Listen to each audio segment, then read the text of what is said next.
Hey everybody, it's Gnome or Dave, and welcome back to Down and Dirty Modding. Today we are going to be starting on our CPU loop, but you may not have caught the video that I put out on Facebook, since putting one thing on one social media platform and not the others really does kind of screw your reach. I've decided that I'm going to break this into a series of videos. Basically, we're going to do the CPU block, and then the reservoir, and then the radiators, and then the tubing and fill into the loop. That way I can keep the videos down around 15 or 20 minutes maybe, hopefully, God, I hope. And it makes it easier for you all to watch, and it makes it easier for me to edit it. So today we're going to do the block installation. I've gone ahead and got my Supremacy Evo all cleaned up and ready to go. Now note on that, if you're buying a brand new block, you probably won't have to worry about cleaning it. But if you're picking one up off of a buddy or off eBay or off another system that you've got, you definitely want to take it apart, check out the internals, and clean it up. Mine had some lint buildup in it from the last time I cleaned it. Poor job of cleaning it on my part, but it was nice to know that that was there so I could clean it out and I guess fill it with some more lint is basically probably what's going to happen. Actually, no, I rinsed it real well with some DI water, put it all back together, trying to make sure that there wasn't any lint in it, and got it all ready to. So this is everything that comes with the Evo for an Intel setup.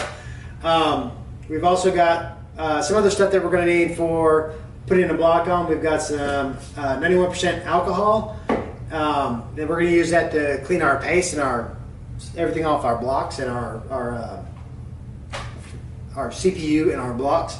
As far as that goes, alcohol, man, is cheap. It's easy. It's the DI of cleaning things for computers.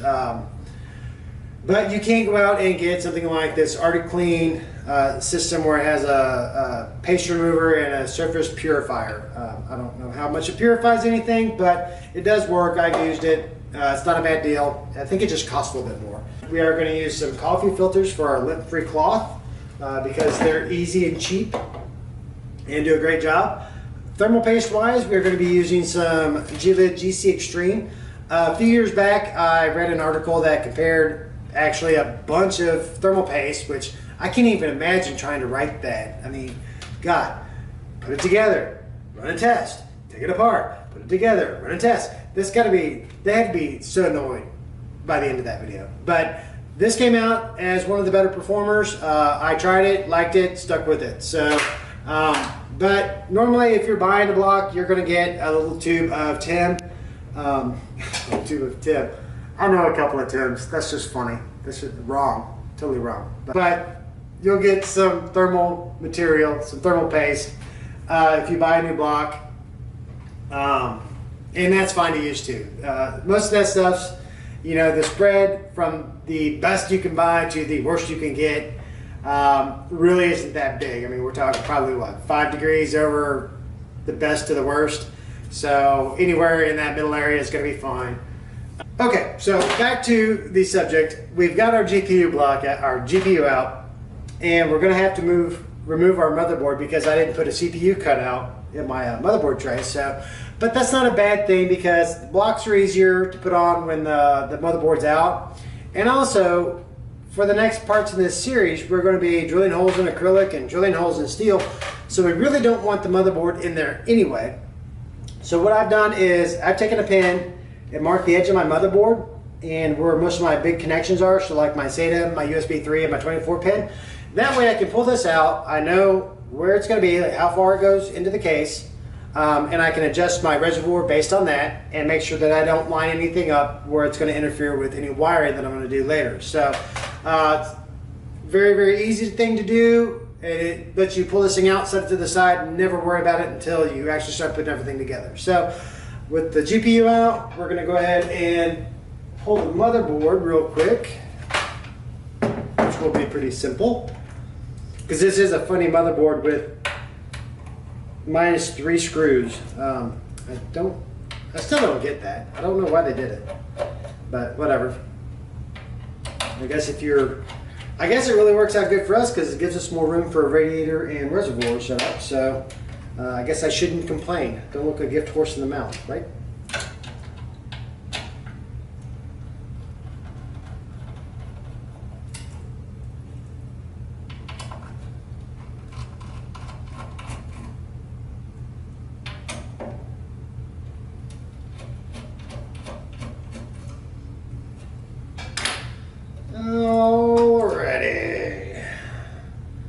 We can take that out and we'll set the case to the side. And that'll factor in really nice the next time we're back. And putting our Neo changer in that we've got. I still haven't plugged that in to see how it looks. I think it's going to be pretty cool. I'm kind of stoked to have that. It's kind of exciting. So we've got our Z87 Killa here, and I guess I can go ahead and take the RAM out of it because it's just going to get in the way. Or just one more thing I can tear up while I'm here is really what it comes down to. Probably ought to go through and do some sort of painting tutorial or a sticker remover tutorial because it's new. Okay, so we've got the motherboard, we've got all our stuff. We're going to go ahead and put our backplate on. Now for the EK, and these are all different, so follow your instructions for the EK basically. Which way does that go? I think like that. I'm going to flip this bad boy over.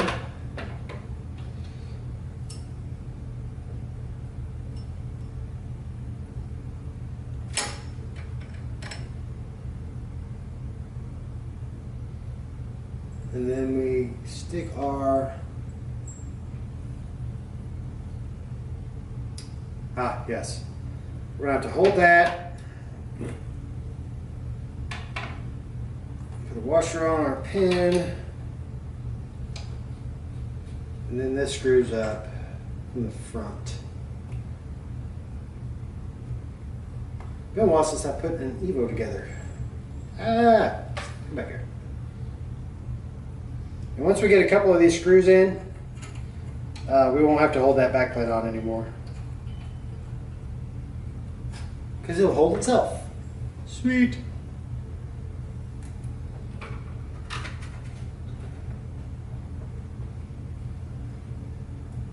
Now when you're tightening these things down, this is a point where you don't want to go crazy with torquing anything down.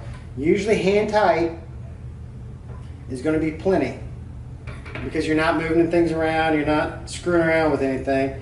It just needs to be tight enough to pull that block down and make contact. So we just want to get it tight enough that it doesn't wiggle. That one's just in a bad spot. Okay, so now what we're going to do is go in with our alcohol and clean our CPU off in the bottom of our block.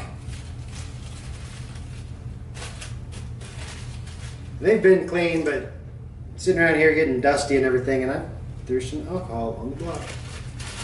That's nice of me. Or on the board.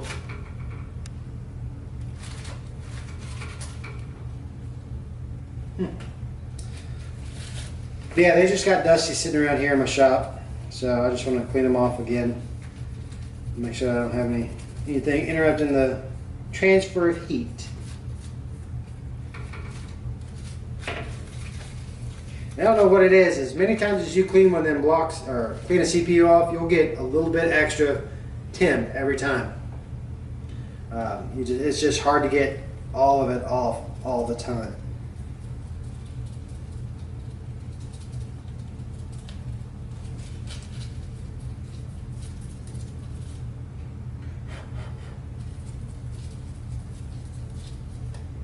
So both of those are nice and clean. We're going to take our thermal paste. Normally I put an X on here because I want as much coverage as possible, but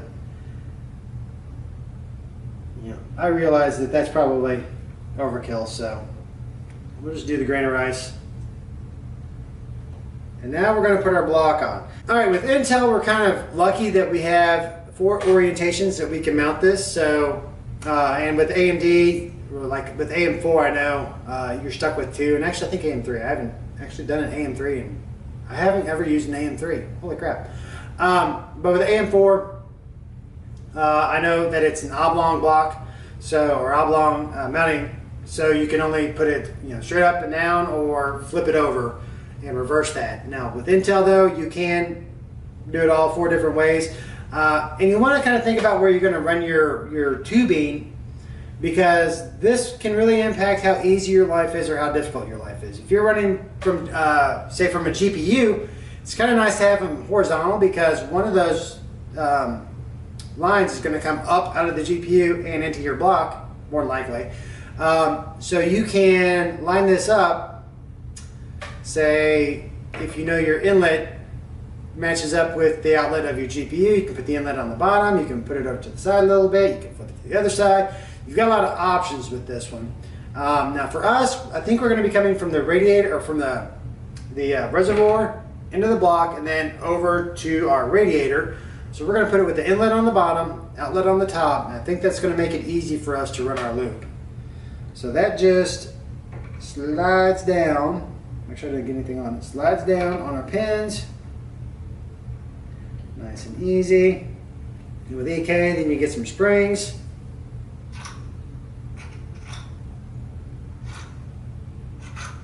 And then we put our caps on. Like I said, this is all dependent on what block you're putting on. So follow those instructions. And what I like to do is get all four started to where they start catching and you start getting to that spring. And that way I can't twist one up off of it. So, okay, they're all touching the spring. So now we're going to go and just kind of back and forth across this so it sets down flat, or as flat as we can get it.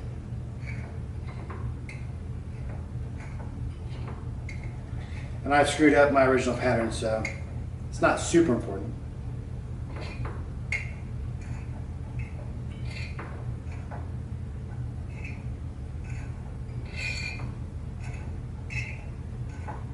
This one's tight already, so apparently I tightened that a little bit extra, but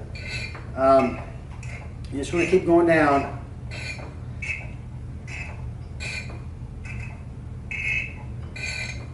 You don't want to go crazy, but you're going to be able to tell when these things run out of threads. And that's usually where I take them to. And we've got a block on there. Ta-da! Now we can set this over to the side. There is one thing I will tell you all, or one tip. If you've got some earplugs, just the cheap earplugs you get for hunting or whatever, safety, you can get them at a sporting goods store or a hardware store. You can take these, mash them up a little bit, and then put them into your holes for your fittings, and they'll expand into those holes and they'll keep dust out of your block. That's also really handy if you're painting these things too. You can toss some earplugs in there and it keeps the paint out. So that is basically putting our block on. Big thing is you don't want to over tighten anything.